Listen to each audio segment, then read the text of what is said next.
Hey guys, today we're trying something a little bit different. I've wanted to do this for ages. I've had the idea for so long, but I could never work out a good way to actually do it. So I'm just going to make the video, let you tell me if you like it or if you think I should do it in a slightly different way.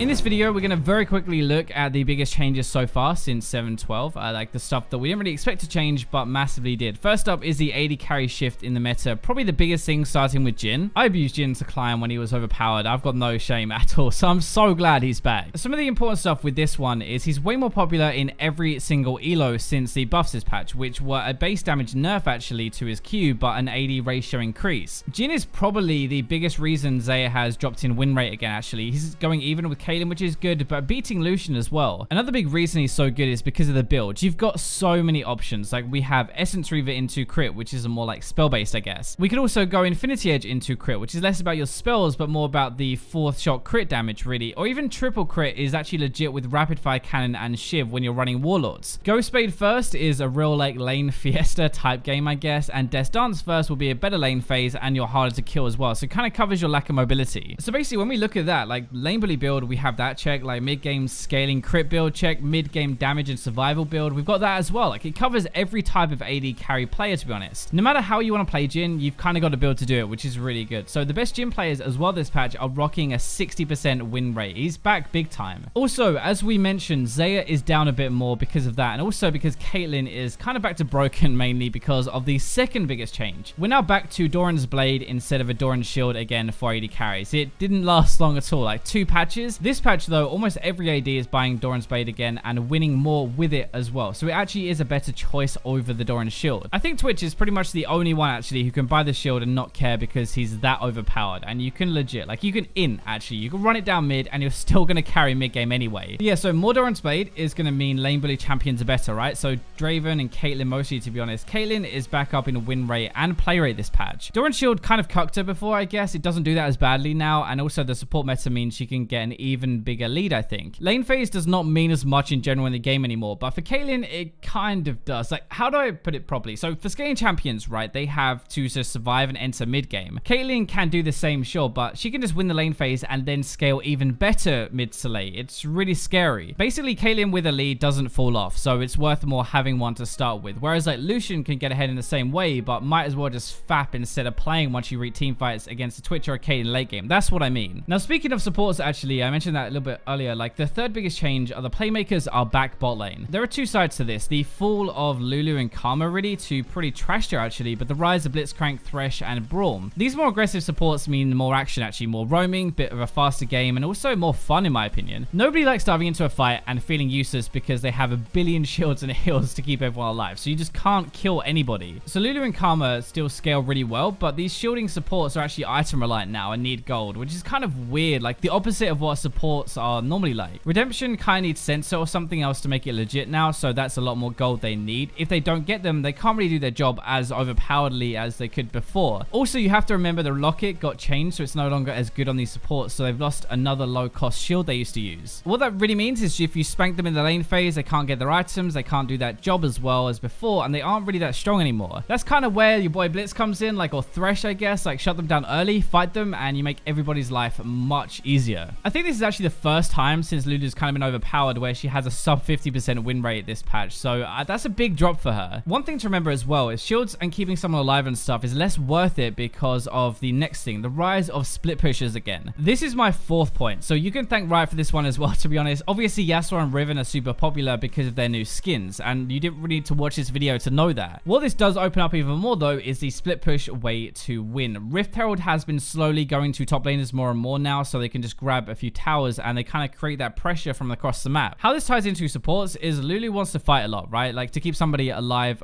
through the damage. So if you don't fight, she's pretty useless all of a sudden. We've got a lot of picks like this coming up now. So Riven, Fiora, Yasuo, Jax, Tryndamere, Kayle, all way better this patch, like much better. They get to a point where they can 1v1 the enemy laner like a Renekton or a Kled or Darius, and after that, it's pretty much all over. Before we had these lane bruisers, they were just awesome because they got the lead and the game ended too fast, but now it doesn't work that way. You recover, like you can lose, but you recover, you get ahead, you win the 1v1, and you push all game. This is actually a major change to the meta. It changes how you play the game entirely, so you should expect to see even more as it carries on getting better. The last big change is to the jungle meta. So we have 3 major changes actually for this patch, and the first one, Nunu has suddenly gone bonkers. So far, he's got a 56% win rate this patch, highest in the entire game. It's mad. He's kind of replaced Ivan as this like assist bot support jungler, I guess. Like, you know how annoying Nunu is though, right? To play against him, he's a complete ass, but like what makes that worse is how he has the least deaths per game on average out of any jungler. It's the most irritating thing ever. Like, he invades you, he snowballs you so you can't do anything, steals your camp, steals your girl, you can't even kill him for it, and the new Zeke's on him, by the way, is really good. I said there were 3 changes. Number 2, Jarvan has come up pretty much as the best carry jungler you can play at the moment. He has like the gank pressure this patch early game, the mid game damage to burst people, and the engage to really snowball out of control. The amount he can gank and how easy it is makes him an absolute monster right now, and I think people are probably going to start banning him a little bit just because he can actually snowball a game pretty much entirely by himself. He just ganks over and over, and there's not really that much you can do about it. But the last one is going to be Rek'Sai. This is probably the biggest difference, I guess. Like, she's not overpowered or anything, but she's not trash tier anymore either. This was a really big jump up in win rate for her, so maybe we're going to see more of her now after these buffs, right? I think she's actually pretty decent, and her ultimate doesn't seem as crap as before. It's not as easy to dodge. I want to keep this video nice and short, so hopefully you enjoyed the top 5, I guess, biggest changes so far this patch. Let me know what you thought, but thanks for watching, and for now, I'll leave you with the robots.